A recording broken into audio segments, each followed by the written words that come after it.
Hi friends. তো একটা true ইভেন্টসে based একটা সিরিজ দেখলাম। তো সিরিজটা কেমন লাগলো সেটা নিয়ে যে রিভিউ করব।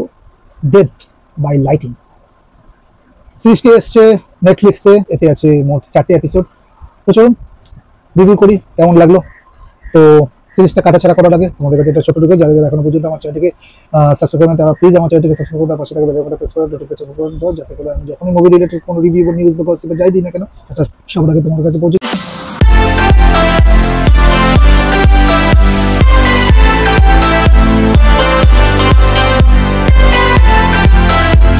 ডেথ বাই লাইটিং সিরিজটা কেমন লাগলো সেটাই তোমাদের কাছে বলবো। তো এই যে সিরিজটা 4টে এপিসোডের লেন্থে তৈরি করা হয়েছে। তো 4টে এপিসোডের লেন্থ অলমোস্ট ওই 50 থেকে 60 মিনিটের মধ্যে, তো লগভগ আপনার 4টে ঘন্টার কাছাকাছি এটা লেগে যাবে। আর এই মুভিটার এই সিরিজটার যে টাইম লাইনটা সেট করা হয়েছে সেটা 1880 দশকে যে এরাটা সেটা দারুণভাবে ক্রিয়েট করেছে ডিরেক্টর।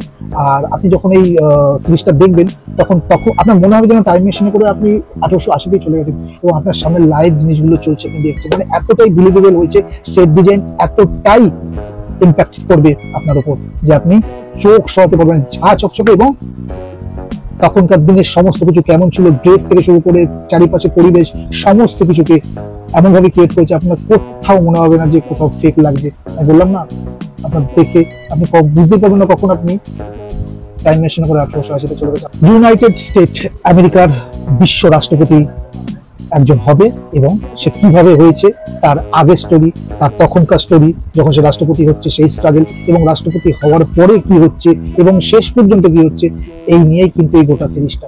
হ্যাঁ বন্ধুরা, আপনারা মোটামুটি বুঝতেই পেরে গেছেন যে এই বইটা কিন্তু ড্রামা রিলেটেড, এর জনরাটাই ড্রামা, কিন্তু ড্রামার মধ্যে আছে ইন্টেন্সিটি, ড্রামার মধ্যে আছে রোমাঞ্চ, এবং যেটা আপনাকে থরলি কানেক্ট রাখবে এই সিরিজটার সাথে। কোথাও বোরিং হওয়ার কিন্তু কোনো চান্স পাবেন না।